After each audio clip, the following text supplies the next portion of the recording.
There are only 4 officers above you. Di po ba?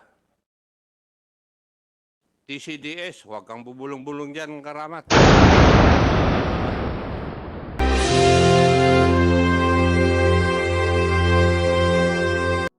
By the way, Mr. Chair, while waiting, gusto ko lang iklaro yung pangalan ni General Kamat, Mr. Chair. Sige, go ahead. General Karamat. So, malinaw pala na may instruction, written instruction, directive, si General Karamat. So, yung iniisip ng publiko na si General Karamat ang protector ng illegal POGOs, it's very clear na kung ganon, hindi niya sisibakin yung mga bata kung bata niya yon. Unfortunately, Mr. Chair, may directive may memo. So, mabuti pala, General Karamat, na pag-usapan to. Actually, alam ko yung background mo, okay naman especially yung iyong wife. No? You want to say something, Congressman Paduano? And, you were whispering, yeah. and I can hear the sound of your voice in my left ear. Baka masasagot na ni General Bakay. Wait. Order. So, will you allow the interjection of Congressman Paduano? Pwede, Mr. Chair, marami ang utang dyan Okay, go ahead. Chairman Paduano, you have the floor. Chairman, but of course, that is the manifestation of Chairman Busita. Now, Congressman Busita. I just like to put in the record that is his manifestation and his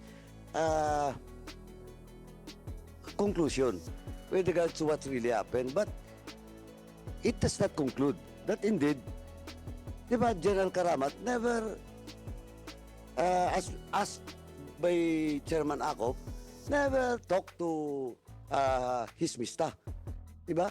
Not just because there is a document not coming from General Karamat. Indeed, General Karamat and General Bakay never talk to each other. Di ba? Mas ang ano dito, the presence of that person in which sabi ni General Bakay kanina, prepares the document. And ako nga, sabi ko nga, you're the OIC, you're the most highest ranking official in that office. You just signed the document from your staff. Oh, sino yung staff na yon? Di ba? Medyo normally, sa opisina, bibigay siya ng staff mo, pipirmahan mo ba? Kung hindi mo man lang matanong, saan galing to? Ba ano to? Or, ang pinaka-the best is, you read it. Just make sure that the document, sabi nga ni Chairman Akop, hindi ka ililibing ng dokumentong yun. Diba? Kaya, it is not conclusive, Mr. Chairman. At the same time, ako, para sa akin, we should produce that person. Kasi, eto ngayon, Chairman, when Chairman Akop, who was then the PNP chief, General Bakay mentioned about now that the PNP chief Marbel. To be fair with the PNP chief, he is not here. And now we will conclude that it's the PNP chief who orders the staff for General Bakay to sign. No, Mr. Chair. That's why, what I'm saying is, we have to produce that person that was mentioned by General Bakay as the head of the, what do you call this, publication. We have to produce that person. Or else, I still have doubt that Bakay and Karamat talk to each other, bilang mista, nag-usap, arbor. Or, now the PNP chief is being drugged. The name of the PNP chief, Marbel, is being drugged in this investigation because of the statement of and the answer of General Bakay to the query of Chairman Akop. I think that's unfair. Mr. Chair, that's why. Order. Wait. Order. So, please refrain from speaking if the both chair does not recognize you first. So, Congressman Akop wanted to interject. Will you allow it, Congressman? Yes, Mr. Chair. Again, this is the second time. So, with your indulgence. Yes, Okay. Mr. Chair. Kasi binabanggit palagi yung pangalan ko. Okay, Mr. Chair. Congressman Akop, you have the floor now. Go ahead. General Bakay, there are only 4 officers above you. Di po ba? TCDS, huwag kang bubulong-bulong dyan, Karamat. ah,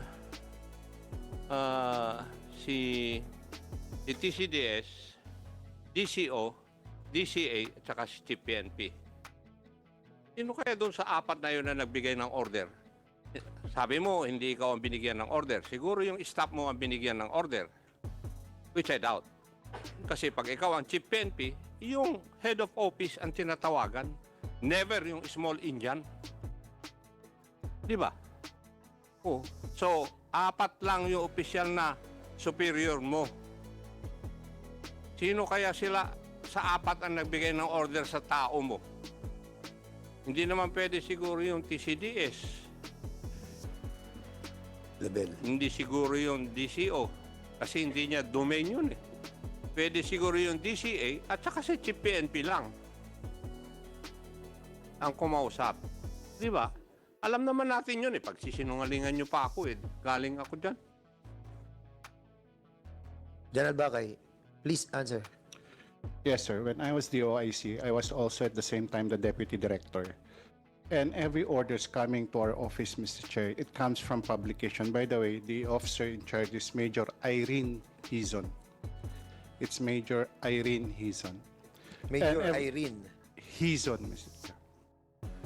And all of these orders coming from the publication are orders also coming from the Office of the Chief PNP na dinadaan po siguro kay SEA. So ang flow of these orders, yun po. And unfortunately, during my time, hindi po ako tinatawagan diretso to issue orders. I was the OIC only for about less than a month, Mr. Chair, because nag-retire yung director mismo and hindi pa nakapag-apply. I was the OIC only for 2 weeks.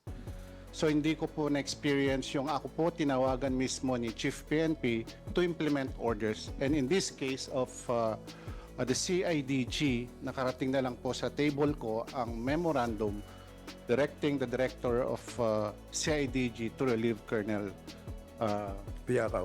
Buyakan, which I did sign. Hindi na po ako nagtanong, Mr. Chair. So in that case, we will be inviting the SEA and Mayor Irene Hizon. Major, yes, I said Major. Major Irene Hizon and the SEA. Okay, sino head ng SEA?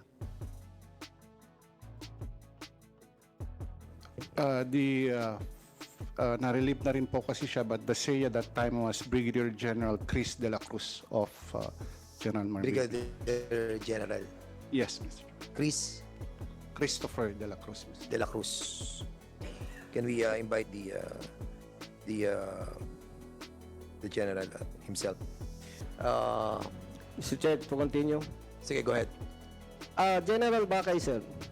Si Colonel Buyakaw, after na ma-terminate sa kanyang post, binigyan po ba siya ng assignment? With your indulgence, Mr. Chair, can we refer to Major General Karamat kasi CIDG po yung unit na involved. Mr. Chair? Okay, General Karamat, sir, please. What again, Congressman Busita? Itinatanong po natin, Mr. Chair, kung after na ma-relieve si Colonel Buyakaw, binigyan po ba siya ng assignment? Okay, General Karamat, please answer. Thank you, Mr. Chairman. General Buyakaw was temporarily placed at Admin Holding Center at the CIDG habang naghahanap pa ng mababakanting position para sa kanya. But yung sinabi nila na he was transferred sa Mindanao at saka yung mga kasama niya, there's no truth to that information. Actually, General Buyakaw was at present is the regional chief of CIDG Region 3. Siguro yun yung wisdom ng ang mga command group natin, mga leaders natin, para ilagay doon para matutukan talaga itong pugo na dating inoperate niya sa Region 3. So I could not question the wisdom of the Chief PNP bakit na-relieve si General Boyacao, pero nakita ko, yun pala yung wisdom niya. Mr. Chair, i-clarify ko lang.